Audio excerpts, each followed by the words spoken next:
Hello दोस्तों, तो आपका स्वागत है इस वीडियो में। इस वीडियो में हम लोग देखने जा रहे हैं योमोत्सु हिगोई चैप्टर 18 कर्स्ड कोएग्जिस्टेंस। ओकामुजुमी जब उसका राज खुल गया है तो वो ताली बजाते हुए बोलता है कि वाह, क्या बोला है तुमने। मैं तुम्हारे चेहरे पर अभी भी गम देख सकता हूँ। रेन चान, चलो इतना भी गुस्सा मत हो। तुम्हें पता होगा ही कि किनोटो ही था सीड। क्या तुम्हें पता नहीं था? रेन बोलती है, तो क्या तुम ही हो जिसने योमोत्सु हिगोई को यहाँ लाया? तो ओकामुजुमी बोलता है, बिल्कुल सही। योमोत्सुहेगुई, वो पेड़ जो सेंटर में है योमोत्सुकुनी की। असल में तो उसका पर्पस था कि वो मुर्दों को सनातन जन्म दे सके, लेकिन मेरे मन में एक कौतूहल जाग, जिससे मैं जानना चाहता था कि क्या होगा अगर ये जिंदा इंसानों को मिले। था बस ये छोटा सा एक्सपेरिमेंट था जिसमें मैंने देखा उन इमॉर्टल ह्यूमंस को जो कि इंसानियत की भविष्य हो सकते थे, लेकिन क्योंकि वो इतना ज़्यादा हो सकते थे कि इंसानियत ही शायद मिट जाए, तो इसलिए मैंने तुम्हें चुना ताकि तुम अनडाइन को मार सको एक सिनेगामी। चलो रेनचान, वैसा चेहरा मत बनाओ। ऐसा नहीं है कि मैंने तुम्हें बोला था सिनेगामी बनने को, वो तुम ही थी जिसने इसे चुना था, और अब कोई तरीका नहीं है वापस जाने का। चलो छोड़ो ये सब। वैसे भी युवे, अगर तुम कोई तरीका खोज भी लेते हो मुझे मारने का, तब भी वो समय वापस नहीं आने वाला। तो ये सब ऐसे ही चलते रहना चाहिए। तुम अनडाइन बनाओ, ये अनडाइन मारेगी, मैं चुपचाप देखता रहूंगा, कम से कम 4, 5 या 10 हज़ार सालों के लिए, एक बैलेंस में। तो रेन पूछती है, तो क्या मतलब हम सब तुम्हारे पपट थे? तो बोलता है, हाँ यहाँ पे तुम कह सकती हो ये चीज़, और हमेशा से ही। तुम चाहे इस गेम को कितनी बार भी खेलो, यहाँ कोई अजूबा नहीं होने वाला। ये बिल्कुल एक फिक्स गेम है। रेन बोलती है, नहीं, एक अजूबा है जो तुमने खुद किया है, ओकामुजुमी, और हमें नवा दिखता है। बाकी सब हैरान है कि आखिर ये हो कैसे सकता है, ये अभी तक कॉन्शियस है कैसे। और बाकी सब जाते हैं उस पर अटैक करने के, चलो अब कुछ भी हो जाए, अब तो हरा ही देंगे।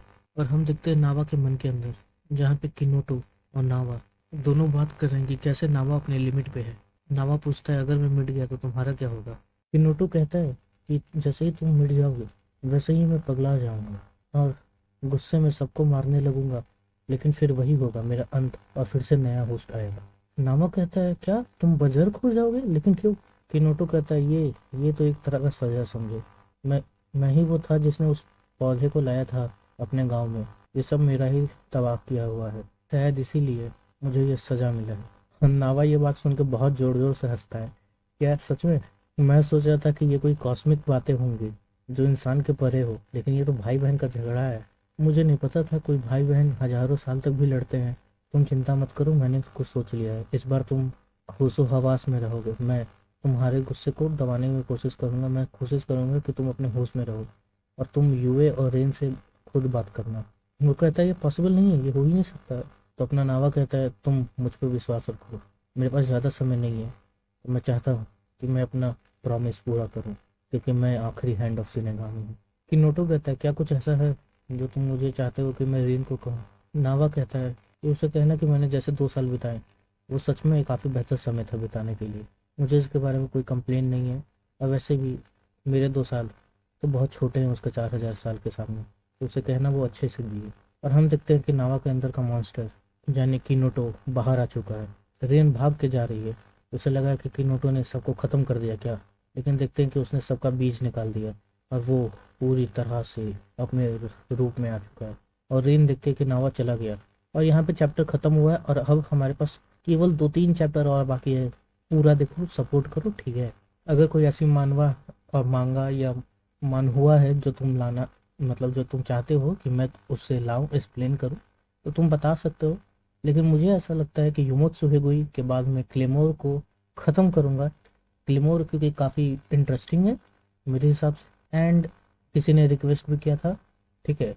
तो इसलिए मैं उसे पहले ख़त्म करूंगा, एंड उसके बाद अगर तुम्हारी सीरीज़ में मुझे वैसी लगी तो मैं लाऊंगा। हालांकि मैं एक सीरीज़ इसके बाद लाने वाला था, मैं बताऊं तो।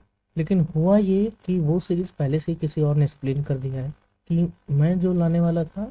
ऐसे 2-3 सीरीज़ हो गए असल में, मैंने उन्हें पढ़ा, ठीक है, मुझे बहुत अच्छे लगे। मैंने सोचा एक्सप्लेन करूँगा, लेकिन वो मतलब कोई और एक्सप्लेन कर दिए हैं उन्होंने, ठीक है? कई लोगों ने पहले से एक्सप्लेन कर दिया है, क्योंकि हमारा कंटेंट ही उस टाइप का है। यूट्यूब पे देखो कि मतलब मैं किसी चीज़ को एक्सप्लेन कर रहा हूँ तो या तो पहले तो कॉपीराइट पड़ सकता है, ठीक है? दूसरा कि कोई और भी कर सकता है वही चीज़ सेम।